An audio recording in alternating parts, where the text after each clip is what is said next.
Hi guys, so today's video is going to be a list of some science fiction books that I'm really interested in reading. It's essentially a science fiction TBR. I love sci-fi fantasy, but more likely lean fantasy pretty much 99% of the time, but I really do want to read more science fiction. I feel like they tap into a lot of themes that I really like.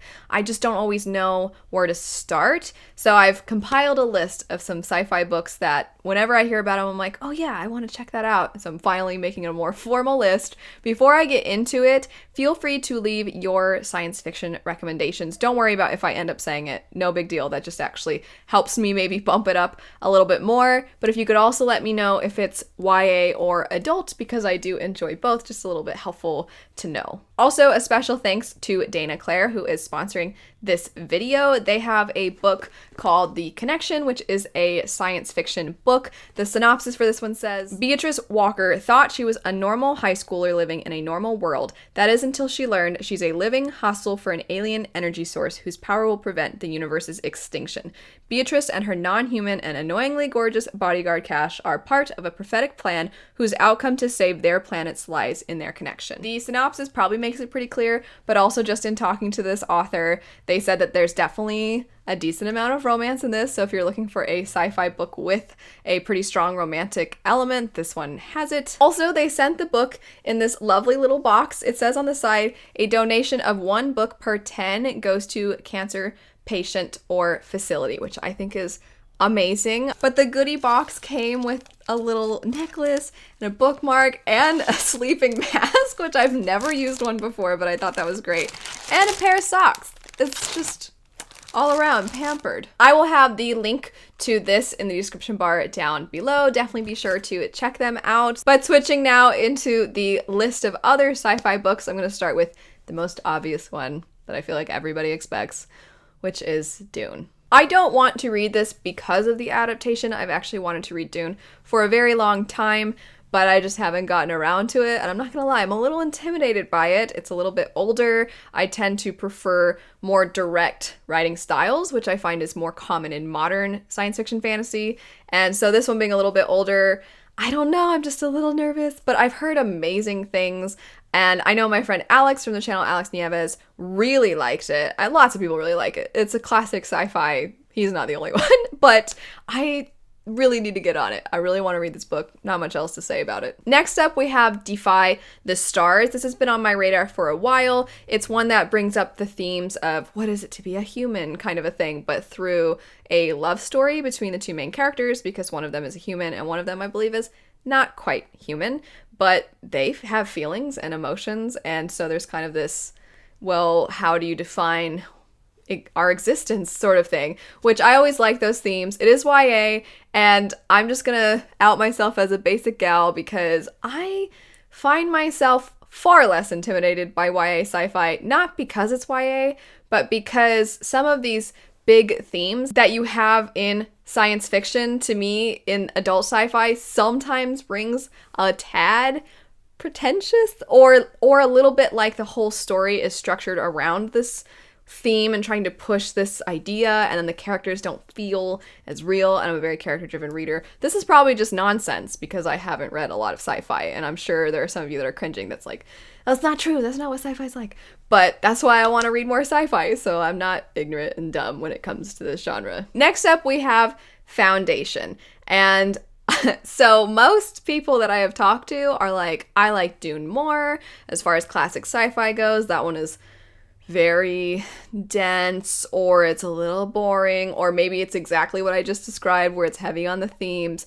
But my husband really likes Foundation. It's one of his favorite sci-fi books, so I'm down. I hear it's a lot of just scheming, planning, maneuvering, that sort of thing. There's not really a lot of action. There's not space battles or anything like that like you might find with Red Rising, but I'm okay with that.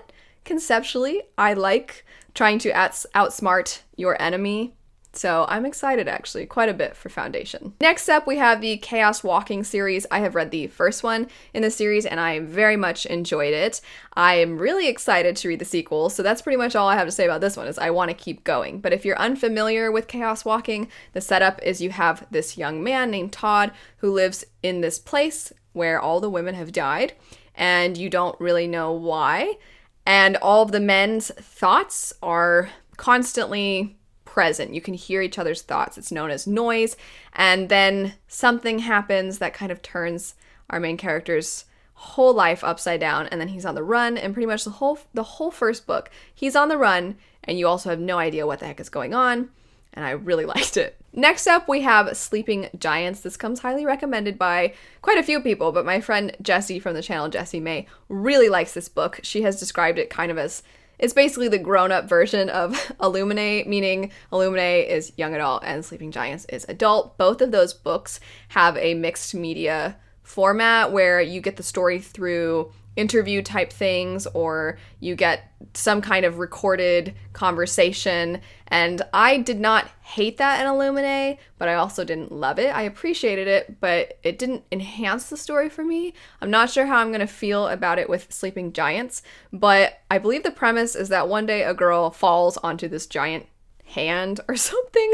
Sounds really bizarre, but Jessie says it's good. Next up, we have War Girls. Really quick, random shout out. If you don't know who Naya Reads and Smiles is, definitely recommend her YouTube channel. But also, she did this really cool picture where she kind of recreated the cover on her Bookstagram account. Her Bookstagram is awesome. So if you haven't checked her out, definitely do. She's the sweetest person. Every time I watch one of her videos, I'm always like, yeah, I really want to read. Even if I don't care about the book that she's reading, she makes me so badly want to read it. She gives me FOMO because she's so delightful. But anywho, this particular book, it is described as kind of a Black Panther vibe, and you have a futuristic African setting. I don't know if it's actually like Black Panther, or if the marketing team was like, what else has black characters that's sci-fi and popular? Black Panther. It's kind of like how everything is Game of Thrones, and you're like, is it like Game of Thrones, or is it just fantasy? I don't actually know. But either way, it has two sisters who are torn apart because of war, and I really want to read it. Next up, we have the Book of Coley. If I like this first one, I plan on just devouring the series because it sounds really cool. My friend Jade from Bedtime Bookworm, sorry, this is turning into like a shout out video, but she said that it's kind of like the video game Horizon Zero Dawn. When she was describing it, I was like, that sounds like Horizon Zero Dawn. And then she said it reminded her of Horizon Zero Dawn. And I was like, okay, that's all the confirmation I need. Next up, we have Wild Card by Marie Lu. I read Warcross last year. And when I was asking people, because I read The Kingdom of Back and I loved it, but I knew it was not Marie Lu's norm. So I was asking people, okay, of Marie Lu's other works, which one would you recommend? And pretty much everybody did not recommend Warcross. And so I was thinking, I'll start with that one because then it can only go up from here. And I found I actually kind of liked Warcross. It is a virtual reality gaming type of story similar to Ready Player One. And I thought it was fun. I definitely was connected to the character right away. I felt for them, and I felt like there was some pretty entertaining twists throughout the story. So I definitely am curious about this second book. It's one of those, I thought it wasn't going to be quite as good. You know when things can't live up to the hype? It's like the opposite, where it exceeded the disappointment, I guess, that other people have felt. So I really want to read the sequel. Next up, we have Kindred by Octavia Butler, which follows a woman who, it's a time travel sort of story where they end up in a time period in America that is, issues with race are worse than they are currently, and she's black and she gets blamed for some things that happened to someone.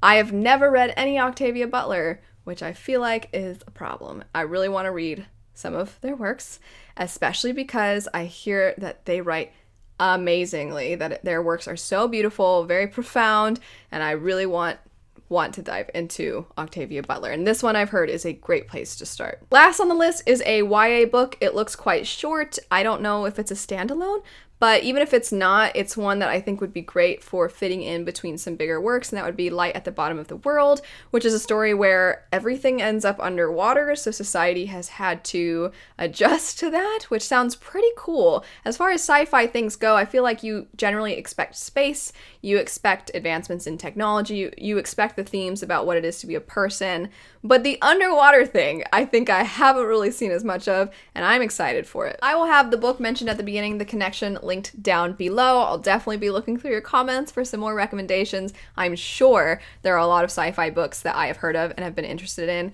and then just forgot about. So I will be very excited to see what your recommendations are. And if you have any booktubers who you think have great sci-fi recommendations, feel free to leave those as well, because I would love to see more sci-fi channels. But anyway, thanks so much for watching. Like I said, I'll have this link. I hope you have a great rest of your day, and I'll see you all later. Bye.